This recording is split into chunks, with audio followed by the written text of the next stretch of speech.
community evolve since you launched it? Like, do you see um, it changing how people approach tech and open source?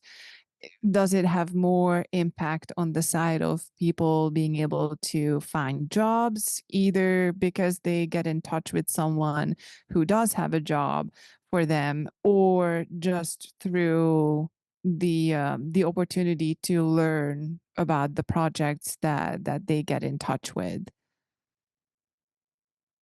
Yeah, I mean, of course, I'm gonna be biased.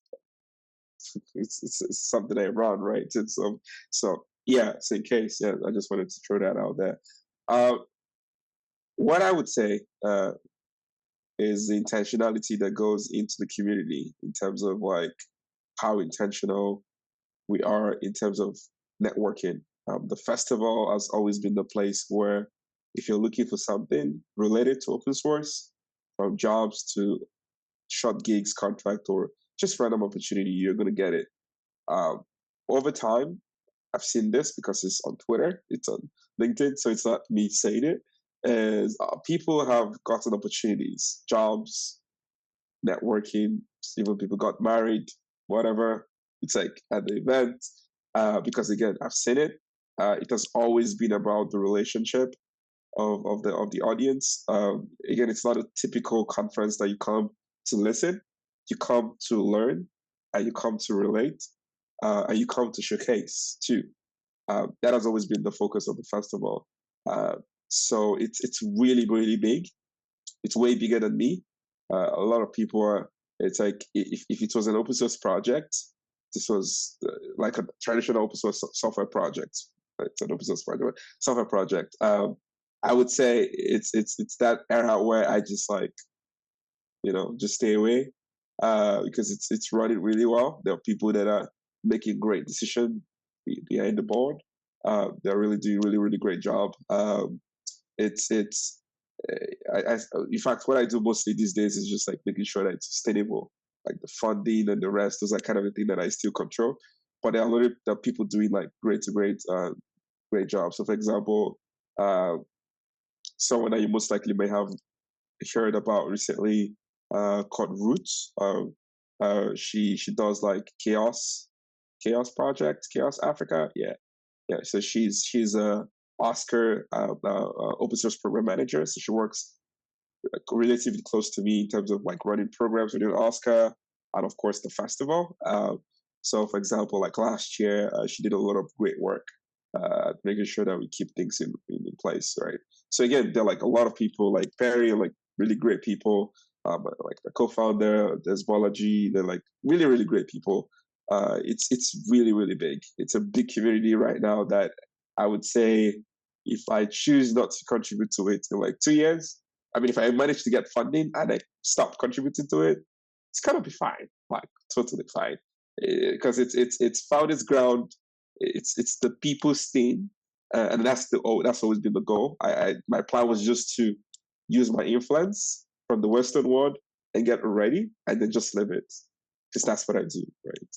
So, and I think it has gotten to that point where it's good. That's amazing.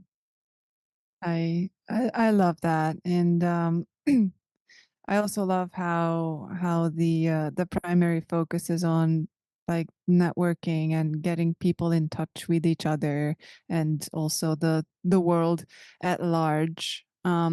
Does the community have a particular platform to interact like between events, or are you more focused on in person and online gatherings?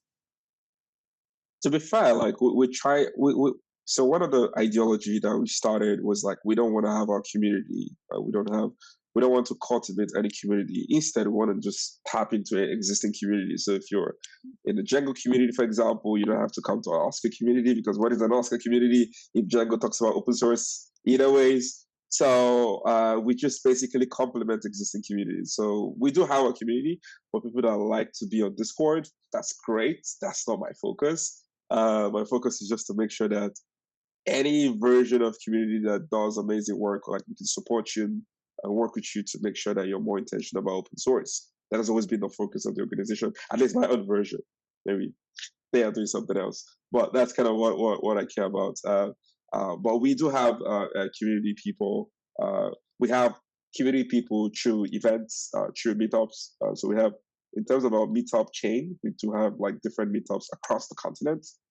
In fact, 2 weeks ago, we flew about 33 people down because we did some OSCA internal structure thing happening where we fly in some contributors, in this case, like OSCA organizers, down for them to come and share new ideas on how to make the community program much better, right? It's like pretty neat initiative.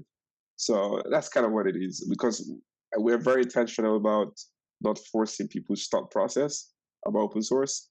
We give you enough resources and then you take it and then you go to your local side and see how relatable it is to what you're doing. So if you're a designer, I'm not going to tell you have to learn how to write code. That's on you, whatever you choose to do with it. But you have enough information to make good ideas on like how you can contribute to open source. Same thing goes to language. Same thing goes to culture. Because again, like I said, it's a very cultural differences. The way the Western world sees open source is different from the way the global South see open source. It's like very different. So we give you enough resources and support for you to take it and own it and localize as much content as you can. That's has always been the focus of OSCA. So in a way, you're kind of creating a door or an entry point for people to get into open source and find like the software project or community where they have their interest and the like-minded people and just really get into the community and ecosystem. Is that an accurate Yeah, way to? yeah, yeah. I mean, some of those things are changing because there are people in Oscar that want to do stuff beyond events, including myself. So we're launching an initiative. We don't have the name yet, but the goal is something that would enable people to be building open source projects, potentially become companies, like open source companies, like what we're typically seeing now in the era of dev tools.